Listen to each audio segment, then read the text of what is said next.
Oi, pessoal da TV Abrali. Hoje eu estou aqui com o Dr. Celso Arraes, ele que é médico hematologista do Hospital Sírio-Libanês e professor de hematologia da Unifesp. E hoje vamos falar sobre transplante de medula óssea.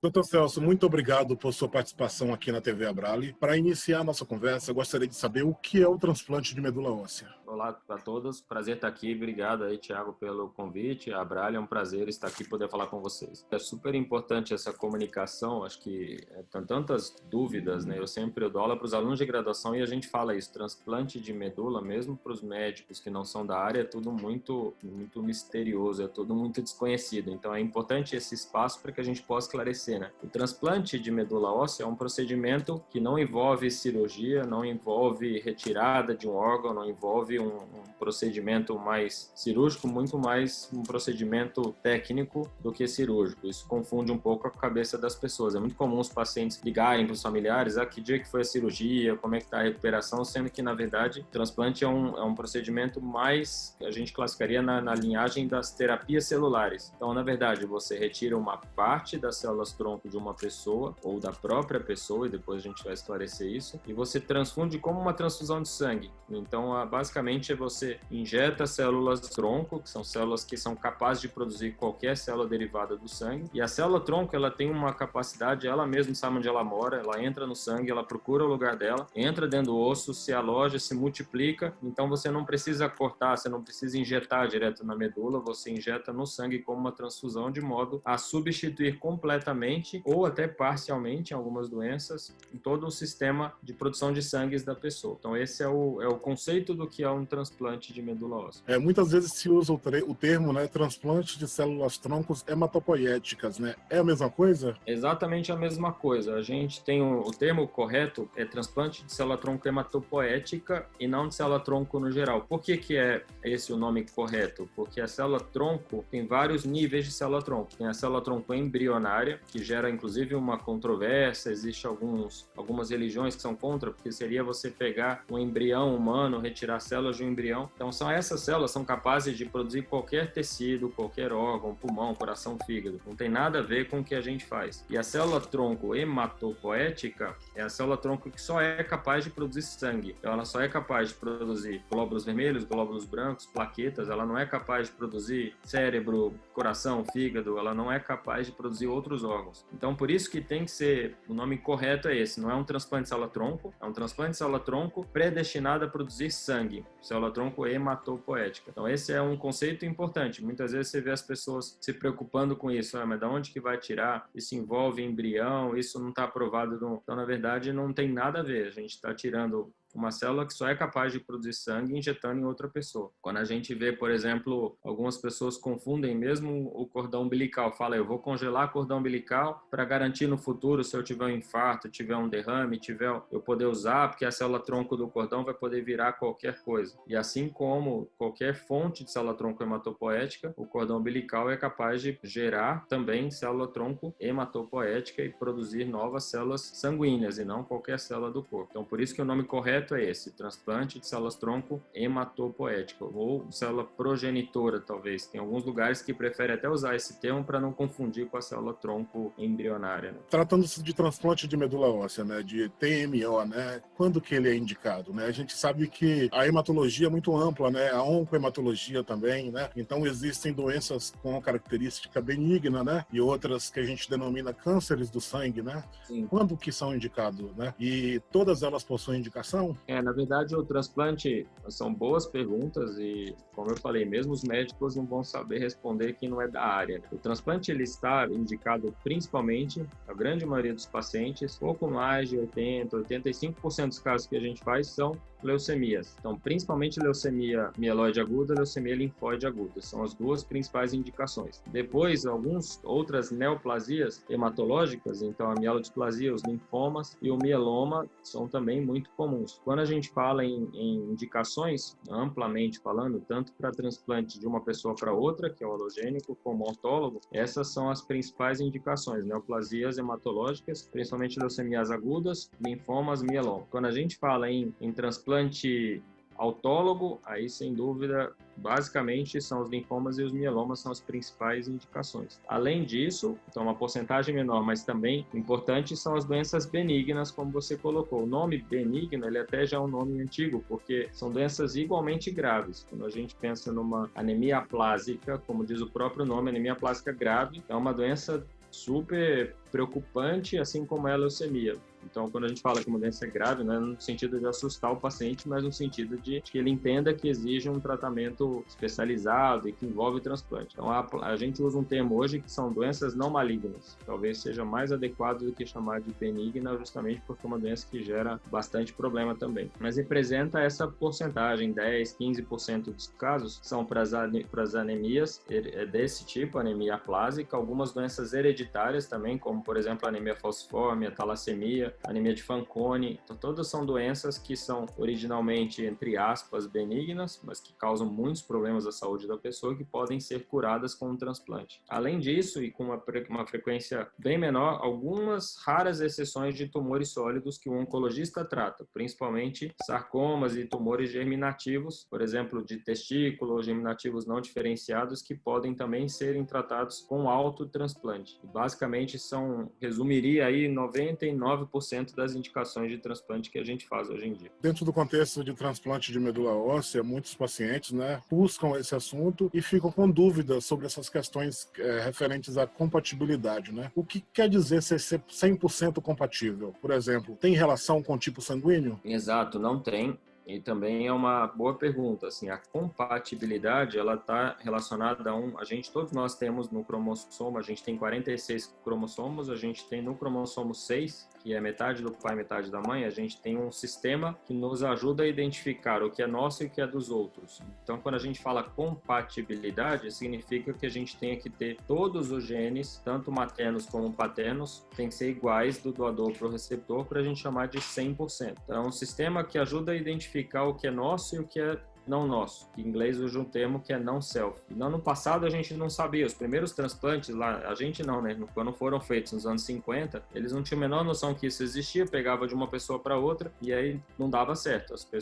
transplantes não davam certo. Até que fizeram de irmãs gêmeas, e quando fizeram de irmãs gêmeas foi a primeira vez que deu certo, que foi um prêmio Nobel da Medicina para o Donald Thomas, que foi em 1959 que ele fez esse transplante. E ali depois disso, na França, um outro pesquisador, Jean Dosset, que descobriu e descreveu esse sistema de compatibilidade. Então, quando a gente fala compatibilidade, a gente está falando desse sistema que chama HLA.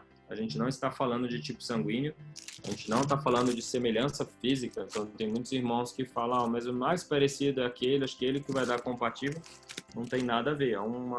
São genes, principalmente 6 genes que a gente chama de HLA. Então, o HLA A, B, C e depois o HLA DR, DQ e DP. Então, são nomes técnicos, mas que basicamente mostram. A gente tem que ter esses 12, são 12, que são 6 do pai e 6 da mãe, para você chamar de 100%. E às vezes a gente pode fazer transplantes com 90%, transplantes com 50%, só que tem que mudar a técnica do transplante para que ele possa ser realizado com menos compatibilidade.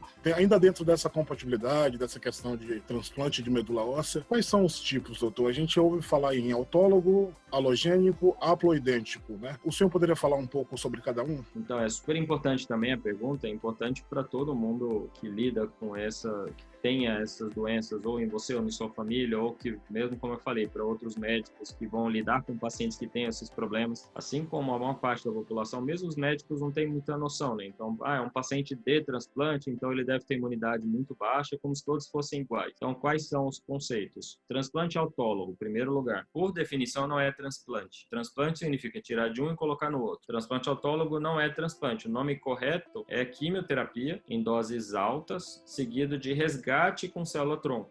Então, o que você faz? Você guarda um backup, a gente fala para os pacientes que é como se fizesse um backup do seu computador, aí você faz uma quimio mais intensiva e devolve o backup do paciente. Então, qual que é o objetivo dele? Basicamente, permitir fazer quimio em doses altas, sem trazer muito tempo de baixa imunidade, para o paciente não ficar tanto tempo exposto aos efeitos colaterais de uma quimio em dose alta. Então, isso não é transplante, isso é um tratamento que é basicamente produzir um efeito bom da quimioterapia em doenças que respondem à quimioterapia. Então, não tem nada a ver com os outros transplantes que eu vou falar agora. O transplante autólogo, o jeito mais fácil de guardar é esse, não é transplante, é quimioterapia. O transplante alogênico é de uma pessoa para outra. E aí tem vários transplantes, a gente não só fala de alogênico e haploidêntico como se fossem coisas diferentes. Alogênico é de um para o outro, genericamente falando. Dentre os halogênicos, a gente tem de um irmão para o outro irmão, se for 100% compatível. Então é o transplante clássico, de compatibilidade 100%. Então a gente chama de halogênico idêntico. O outro é um halogênico haploidêntico. Então seria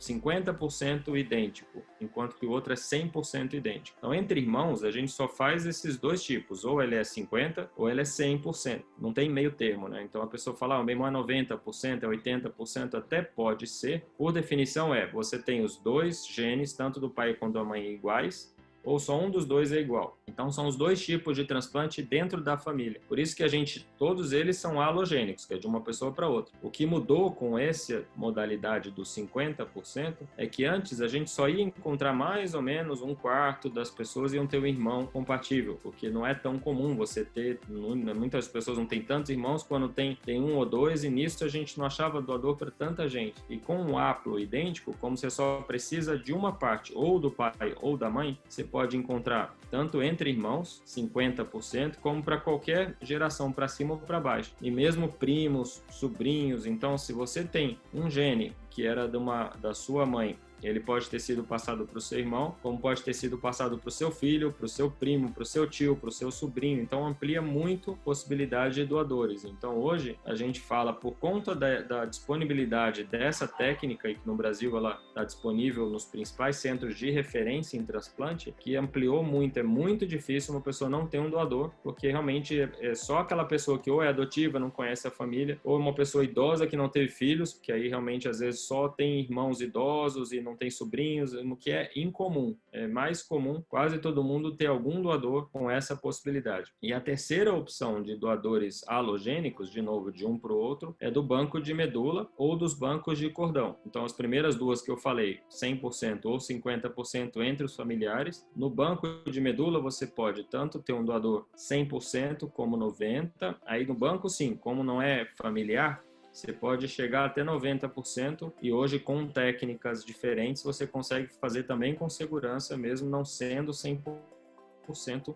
de um desconhecido do banco de medula. E o cordão umbilical, que infelizmente, na minha opinião, infelizmente, no Brasil está se usando cada vez menos, que também é uma boa opção de doador, você também consegue ampliar muito a possibilidade, porque não precisa nem ser 90%, você consegue fazer com cordões até 60% compatíveis, amplia muito a chance de você encontrar um cordão, porque o sistema imune daquele cordão, que é de um recém-nascido, ele é muito imaturo, então ele não causa reações no paciente como causa um sangue proveniente de um adulto. Ótimo, muito bom. O tipo de transplante haploidêntico, eu percebo que vem numa crescente ou a impressão apenas, doutor? Não, vem, sem dúvida. A gente no Brasil começou a fazer por volta ali de 2010, 2011, e hoje tem serviços como são o nosso serviço na Escola Paulista de Medicina, por exemplo, que é um serviço público. A gente tem feito cada vez mais, chega a ser quase metade dos nossos transplantes já são haploidênticos, às vezes até mais, porque justamente a gente tem visto muito as pessoas não terem doadores, ou por exemplo, uma coisa que acontece com uma frequência alta no Brasil, você tem irmãos de pais diferentes, então às vezes você não tem um irmão do mesmo pai e mesma mãe, a mesma mãe teve filhos com pais diferentes, e nisso você encontra com alta frequência entre os irmãos que são meio irmãos só. Nisso a gente tem feito transplantes para pessoas que no passado a gente não daria essa oportunidade. Pacientes que só tem meio irmãos, então vamos procurar no banco. E também no banco, principalmente no SUS, isso é um problema, porque quanto mais miscigenada a população, mais difícil encontrar um doador. Então imagina, quando eu era residente, a gente não tinha doador para um monte de pacientes, porque o paciente no Brasil, as pessoas são muito miscigenadas. Então, a pessoa tem lá um avô que era árabe, a avó que era índia, um era negro, um era europeu, e aí fica aquela mistura genética. Pra você encontrar um igualzinho não é tão fácil. Então, nessa hora, encontrar um familiar que seja 50% resolve o problema completamente. Então, isso ajudou muitos pacientes que no passado não poderiam ter sido transplantados quando a gente não tinha essa possibilidade. Ainda dentro desse contexto aí de registro de doadores de medula óssea, né, a gente tem o REDOME, né, que consiste numa busca aí por doadores, né, para tentativa aí de salvar vidas, né. Nesse caso de transplante, né, entre não aparentados, né, como acontece essa busca no REDOME, doutor? E é possível acionar bancos internacionais? Se sim, como é que isso ocorre no SUS, por exemplo? Essa é uma boa pergunta e funciona muito bem, na verdade. No SUS ou no privado não faz diferença. Exatamente o mesmo sistema, a mesma prioridade, que é uma coisa muito boa no nosso país, não tem diferença. Então, o paciente do privado a gente insere no REDOME, no REREME, que é basicamente um sistema público, não faz diferença de onde vem o paciente. A busca ela é feita tanto no Brasil como nos registros internacionais. Quando você tem um paciente, por exemplo, uma leucemia precisa urgente de um transplante, a gente precisa rápido, eles mandam a opção de brasileiros compatíveis e mandam a opção dos estrangeiros compatíveis. Dependendo, a gente consegue prever a probabilidade de encontrar o doador. A gente fala, ó, já corre com esse americano que vai dar mais certo, corre com esse alemão, porque aí você não perde tempo, né? Se você fica tentando primeiro no registro brasileiro, que é mais barato para o governo brasileiro do que o internacional, é mais caro o processo de você trazer uma medula de fora, uma célula-tronco de fora, do que é no Brasil. Mas às vezes é mais possível dar certo. Tem pessoas que só têm doador no exterior e tem pessoas que ainda têm opção no Brasil e no exterior, mas muitas vezes a opção do exterior tem mais chance de dar certo. Então a busca é feita assim, você insere o paciente, o ideal é que todo hematologista que trata leucemias, linfomas, mielomas e todas as doenças, mas principalmente leucemias, que insira seu paciente no banco precocemente. Às vezes, como ele não faz transplante, às vezes o colega está numa cidade que não faz transplante, ele nem deixa para inserir quando a coisa aperta. Ah, a leucemia não está respondendo a nada, vou mandar para o transplante. Aí a gente tem que começar a procurar o doador. E esse processo de busca demora às vezes 2, 3 meses. Então, o ideal é no diagnóstico e não quando a coisa não está mais dando certo e que aí você tem que correr com um transplante. Então, na verdade, é possível encontrar um doador para todo mundo, só que quanto mais antecedência você puder fazer isso, mais chance de você encontrar um bom doador. Às vezes, se você deixa para fazer em cima da hora, é mais difícil, você acaba não conseguindo num prazo adequado. Isso é um problema sério no Brasil. Às vezes, como eu falei, o médico não pediu ainda um doador porque ele não faz transplante, achou que não ia precisar. Na hora que precisa, você corre, manda para um centro de transplante. A gente vai começar a procurar um doador, nisso a leucemia não dá tempo, não espera, né? E aí nisso o paciente piora, vai para uma UTI. Então esse é um recado importante, mais voltado para o médico, mas acho que a própria comunidade de pacientes também pode fazer a sua parte de lembrar o médico, eu já tenho algum doador, se por acaso precisar, sempre é válido, né? Você fazer esse papel de ajudar o médico, não de questionar, mas de ajudar, né? Falar, eu gostaria de saber se eu já tenho, se por acaso um dia precisar, eu já tenho um doador, porque isso é importante que isso seja feito com antecedência e não deixar para uma situação de desespero, né? Que é quando é ruim, né? Você tem que sair correndo para encontrar rapidamente um doador com um familiar seu. Muito obrigado, Dr. Celso, pela participação aqui na TV Abrale. Eu que agradeço, foi um prazer estar aqui com você. Se você gostou de... Parou. Se você gostou desse vídeo, não se esqueça de curtir, deixar o seu comentário, se inscrever no nosso canal e ativar o sininho para continuar recebendo nossas informações. E não se esqueçam, paciente informado é paciente empoderado. Seja protagonista do seu próprio tratamento. Tchau, tchau.